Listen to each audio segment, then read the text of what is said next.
She was not born a star. She was born in a troubled world, with no one famous in her family, no money, and no real home. But somehow, Marilyn Monroe became one of the most famous women in history. Her name still brings pictures to mind: blonde hair, red lips, a white dress flying in the wind. But behind the beauty, behind the bright smile, was a girl who had a very difficult life. Marilyn Monroe was born as Norma Jean Mortensen in Los Angeles, in June 1926. Her mother, Gladys, was not well. She worked at a film studio, but she often had mental problems. Norma Jean never knew her father.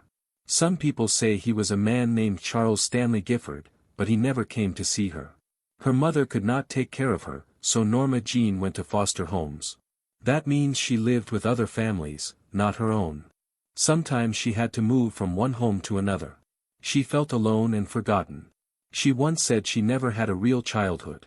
When she was a young girl, life was very hard.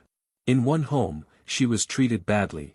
In another, she was loved for a short time, but then had to leave again. She dreamed of becoming someone, of being special. She watched the women in the movies and thought, maybe that could be me. At 16, she got married to a young man named James Doherty. It wasn't really love. She was too young to understand love. But getting married meant she would not be sent back to an orphanage. While her husband went to fight in World War II, Norma Jean worked in a factory. One day, a photographer came to take pictures of the women helping the war effort. He noticed her beauty. She had something in her face, in her smile, that made people stop and look. Soon, more photographers wanted to take pictures of her. She started modeling. She changed her hair from brown to blonde. She learned how to pose, how to smile just right, how to move like a star. She was not Norma Jean anymore. She became Marilyn Monroe. The name sounded beautiful, like something out of a dream. But even as the world began to see her as perfect, she still felt unsure, still carried the sadness from her early years. In 1946, she signed a contract with a movie studio. At first, she only got small roles: secretaries, waitresses, pretty girls in the background. But every time she was on the screen, people noticed her. Her eyes, her voice, her energy, she pulled people in. She worked hard to improve her acting. She studied scenes over and over. She wanted to be more than just a pretty face. Then, in 1950, she had a small part in a film called The Asphalt Jungle. It was a crime story, and Marilyn played a young woman involved with a dishonest man. She was only on the screen for a few minutes, but her performance caught attention. People in Hollywood started saying her name. A year later, she played in All About Eve, another small part, but again, everyone talked about her. By 1953, Marilyn Monroe became a star. That year, she appeared in Gentlemen Prefer Blondes and How to Marry a Millionaire. In both films, she played a funny, charming woman looking for love, or money. Her voice was light, almost like a child's, but filled with sweetness. She made people laugh. She made people dream. That same year, she appeared on the cover of many magazines. Her photo was everywhere. She had become not just a movie star, but a symbol of beauty and desire. But even as the world loved her, Marilyn was not happy. She was afraid people only liked her for her looks. She wanted to be taken seriously. She started reading great books. She read poetry. She even took acting lessons from famous teachers in New York. She wanted to learn. She wanted to grow. One of the most famous pictures of Marilyn is from a film called The 7-Year Itch. She stands over a subway grate. Her white dress flies up in the air as the train passes under her. She laughs and holds the dress down. The photo became world famous. But what many people don't know is that shooting that scene took hours. Crowds gathered to watch. The noise, the wind, the stress, it was not fun for her. She was cold and tired. But she did it, again and again, because she wanted it to be perfect. At the same time, her private life was falling apart. She had married the baseball hero Joe DiMaggio in 1954. He loved her, but he didn't like how the world looked at her. He didn't want her to wear revealing clothes or act sexy in public. They fought a lot. After only 9 months, they divorced. Still, Marilyn kept working. She formed her own production company, something very rare for a woman at that time. She wanted to choose her own films. She wanted to play real women, with real feelings, not just blondes with pretty smiles. She was trying to build something new, something that had never been done before. She was becoming more than a movie star. She was becoming a voice. Fame can feel like sunshine, warm and golden. But for Marilyn Monroe, it also brought cold nights. People saw her on posters, in movies, on magazine covers. They thought she had everything. But inside, she was still Norma Jean, still searching for love, still afraid of being alone. After her divorce from Joe DiMaggio, she moved to New York. She wanted to leave behind the image that Hollywood had made for her. She was tired of playing the same kind of role again and again, the silly blonde, the joke, the dream girl. She wanted to act in serious movies. So she joined a famous school called the Actors Studio. There, actors studied feelings, emotions, silence. It was not about being pretty. It was about being real. At first, people laughed at her. Some thought she was just pretending to be serious. But she worked harder than anyone. She came early. She stayed late. She listened, watched, practiced. Her teacher, Lee Strasberg, believed in her. He said she had true talent. She began to read plays by great writers. She read Chekhov, Shakespeare, Tennessee Williams. She wanted to do more than smile at a camera. She wanted to move people. During this time, she also met a new man, Arthur Miller, a famous playwright. His words had power. His stories were deep and thoughtful. They were so different. He was quiet, serious, with glasses and books. She was a star who lit up a room. But somehow, they connected. They both carried sadness. They both wanted more from life than applause. In 1956, Marilyn married Arthur Miller. Many people were surprised. They asked, "What does a man of words want with a movie star?" But they didn't see what was inside her. With Arthur, she tried to become a new person. She converted to Judaism, his religion. She moved to the countryside, away from cameras and noise. For a short time, she was happy. That same year, she starred in Bus Stop. It was not her usual kind of film. She played a girl who wanted love, not money. She didn't look perfect. Her hair was messy. Her voice cracked. But people noticed something new. She was acting with depth. The critics praised her. They said she was more than a pretty face. She had become a real actress. But even as her talent grew, her troubles stayed close. Her health was often bad. She had trouble sleeping. She took pills to fall asleep, and pills to wake up. She had miscarriages. She wanted to be a mother, but her body said no. She cried in private, and smiled in public. Her marriage with Arthur began to fall apart. He wrote in his notebook that he felt disappointed in her. When she read those words later, she was heartbroken. In 1960, she starred in a film called The Misfits, written by Arthur Miller. He had written it for her. The story was about lonely people, broken people, trying to find love in a world that had forgotten them. Marilyn gave everything she had to that role. But the filming was painful. It was in the hot Nevada desert. The days were long. Marilyn was sick and exhausted. Her marriage was ending, and everyone could feel it. That was her last completed film. One of the most famous and strange moments in her life came in 1962. Marilyn was asked to sing "Happy Birthday" to President John F. Kennedy at Madison Square Garden. She walked on stage in a tight, sparkling dress. The dress was so thin, it looked like she was almost naked. Her voice was soft, breathy. "Happy birthday, Mr. President," she sang, and the room exploded with cheers. But people whispered. They said she had a secret relationship with the president. They said she was in love with him, or maybe with his brother. No one really knows the full truth.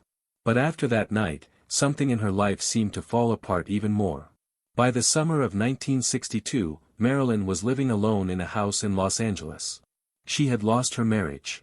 Her health was worse. She was fired from a movie called Something's Got to Give because she missed too many days.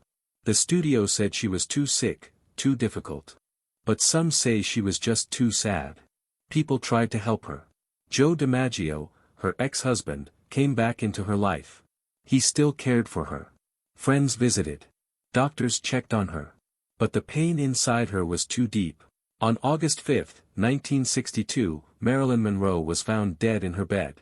The cause was a mix of sleeping pills and sadness. She was only 36 years old. The world was shocked. How could someone so beautiful, so famous, so loved, be gone? People cried. Newspapers all over the world put her picture on the front page. Some said it was an accident. Others believed it was suicide. Some even said it was murder. But no one truly knows. What is certain is this: Marilyn Monroe left the world too soon. Yet even now, decades later, her name is still known. Her image is still strong. People hang her photos on their walls. They dress like her for costume parties. Her movies are still watched, her voice still remembered. She became more than a star. She became a legend. She died young, but her story did not end. After Marilyn Monroe's death, the world could not stop talking about her. People asked, how could someone so beautiful, so famous, so loved, be gone forever? She was only 36. She had money, fame, fans. But still, she had been lonely. Still, she had struggled. In the days after her death, newspapers were full of stories. Some said it was a tragic accident. Others believed she had taken her own life. And there were people who thought something darker had happened, that someone had wanted her gone. There were rumors about the president, about powerful men, about secrets. But no matter what the truth was, one thing became clear: Marilyn Monroe was now a legend. Her funeral was private. Only a few people came. Joe DiMaggio was there. Even though they had divorced, he had never stopped caring for her. In fact, for many years after her death, he sent roses to her grave every week. He never spoke much about her, but he once said, "I'll never forget her." That simple sentence showed everything he felt. After her death, people wanted to understand who Marilyn really was. Some saw her only as a sex symbol, the blonde with the red lips and soft voice. But others wanted to tell the full story, the story of the girl who came from nothing, who grew up without a father, who moved from home to home, who wanted to be loved, who worked hard, who read poetry, who tried to become more than just a pretty face. She had kept many journals and notes during her life. In them, she wrote about her fears, her dreams, her thoughts. In one note, she asked, "What do I really want?" She answered herself with another line, "To be happy, to be honest, to be myself."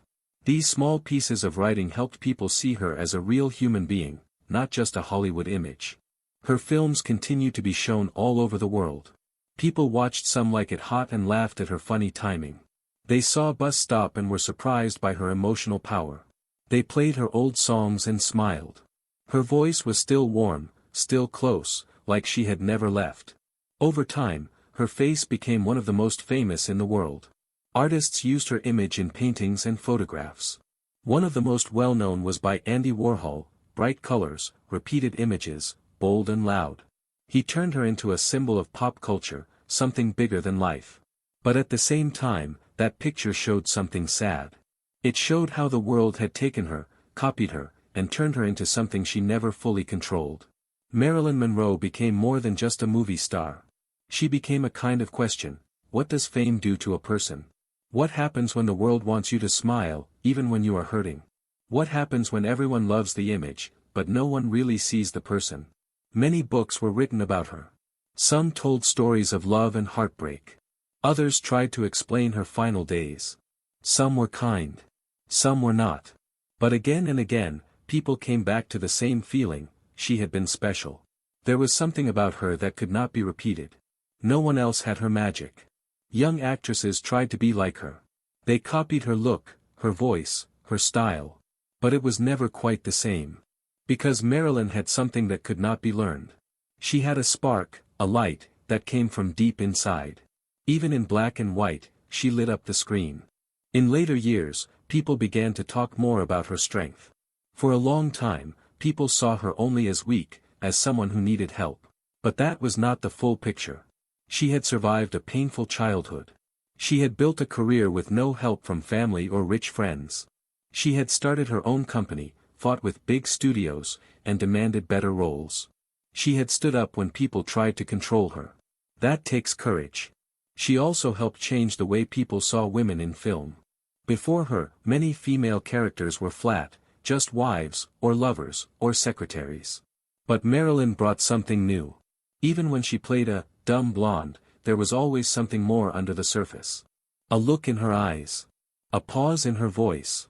She showed that women could be funny and smart, sexy and sad, lost and strong, all at the same time. People also began to see how her early pain shaped her life.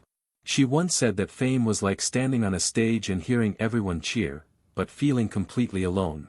She wanted love that was real. She wanted safety.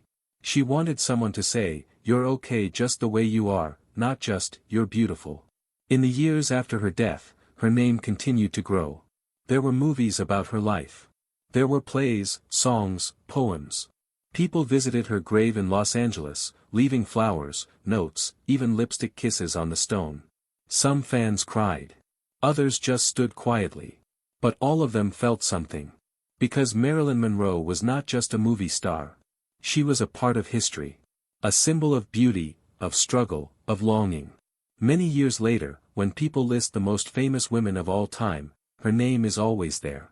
Young people, who were not even born when she lived, know her face. They wear shirts with her picture. They post quotes from her online. Her life, with all its brightness and all its sadness, still speaks to people. She once said, "Imperfection is beauty, madness is genius, and it's better to be absolutely ridiculous than absolutely boring." That was her. Wild, sweet, unsure, bold. A woman who danced between light and shadow. She never got to grow old. She never saw what came next. But maybe that's why she stays frozen in time, forever young, forever smiling, forever Marilyn. And maybe that's how she wanted to be remembered. Not just as the girl in the white dress, but as someone who tried, who hoped, who dreamed. As someone who loved, who failed, who rose again. A woman who was not perfect, but who was unforgettable.